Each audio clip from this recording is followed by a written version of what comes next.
శ్రీ గురుభ్యో నమ. శ్రీ మహాగణాధిపతయ నమ. శ్రీ సరస్వతి నమ. భద్రరా వాల్మీకి మహర్షి రచించిన శ్రీమద్ రామాయణం యథాతథంగా చెప్పుకున్నాం. ఇందులో భాగంగా నిన్నటి వరకు బాల అయోధ్యారణ్య కిష్కింద సుందర యుద్ధకాండలు పూర్తి చేశాం. ఉత్తరకాండలో కూడా 18 సర్గలు పూర్తి చేశాం. ఈరోజున 19వ సర్గను ప్రారంభం చేద్దాం. ప్రారంభించే ముందు వాల్మీకి మహర్షిని ప్రార్థన చేసుకుందాం. పూజంతం రామ రామేతి మధురం మధురాక్షరం ఆరుహ్య కవితా శాఖాం వందే వాల్మీకి కోకిలం. సమర్థద్గురు సాయినాథ్ మహారాజ్ की जय. అథ జిత్య మరుత్తం సా ప్రయయౌ రాక్షసాధిప నగరాన్ని నరేంద్రాణం యుద్ధకాంక్షి దశానన. రావణుడు మరుత్తుని జయించిన తర్వాత యుద్ధాన్ని కోరుకుంటూ అనేక రాజుల యొక్క నగరాలకు వెళ్ళాడు.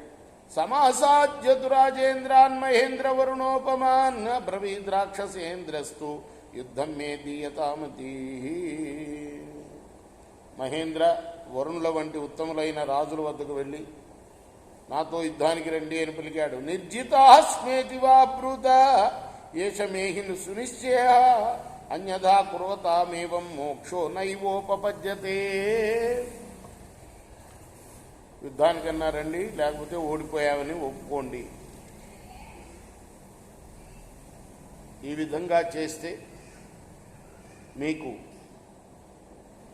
మంచిది అన్నాడు.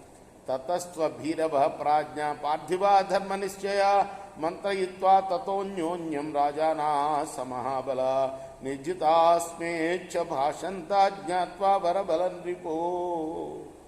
అప్పుడు రాజులు ఒకరితో ఒకళ్ళు ఆలోచించుకున్నారు. శత్రువుకున్న వరబలం తెలుసుకొని ఓడిపోయామని ఒప్పుకున్నారు.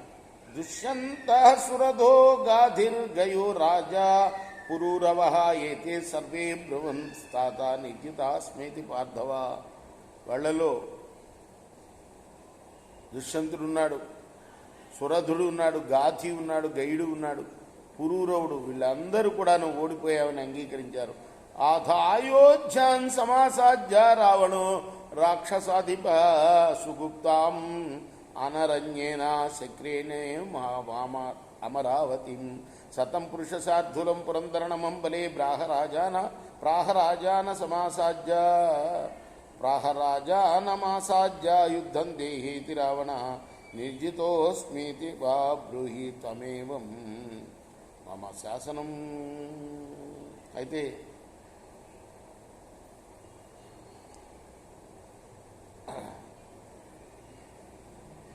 వీడు ఈ రావణాసురుడు అయోధ్య మీద కూడా వెళ్ళాడు. అక్కడ అనరణ్య మహారాజు చేత రక్షింపబడుతుంది ఆ నగరం.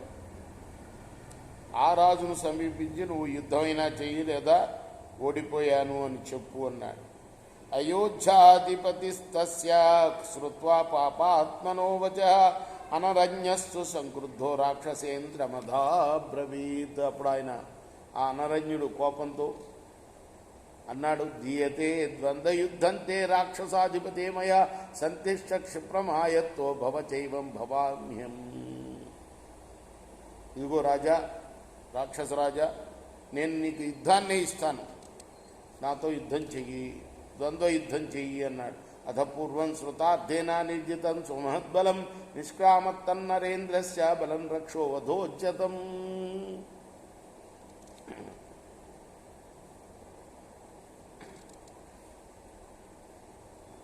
నాగానాం 10,000 వాజినాన్ నియతం తదా రథానాం బహుసహస్రం పత్తీనాంచ నరోత్తమ మహింసంచాజ్య నిష్కాంతం సపదాతిరథం రణే.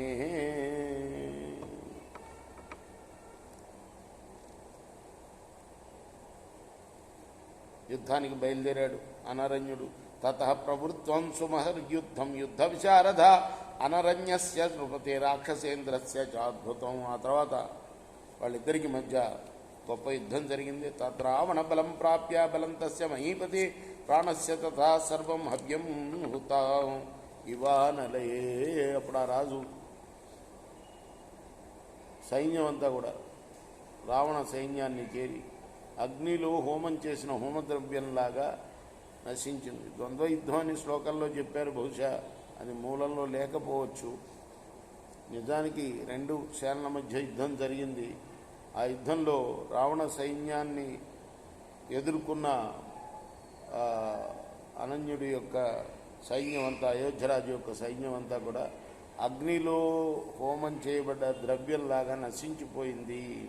యుద్ధ్వాచ సుచిరంకాలం కృత్వా విక్రమముత్తమం ప్రజ్వలంతం సమాసాజ్య క్షిప్రమేవావశేషితం ప్రావిశత్ సంకులం తత్రా శరభ ఇవ పావకం.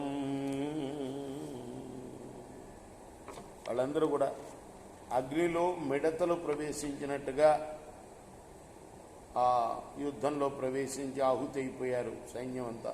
రేపు మనం 17వ శ్లోకంలో కొనసాగిద్దాం. కృష్ణార్పణమస్తు. సాయి కృష్ణ.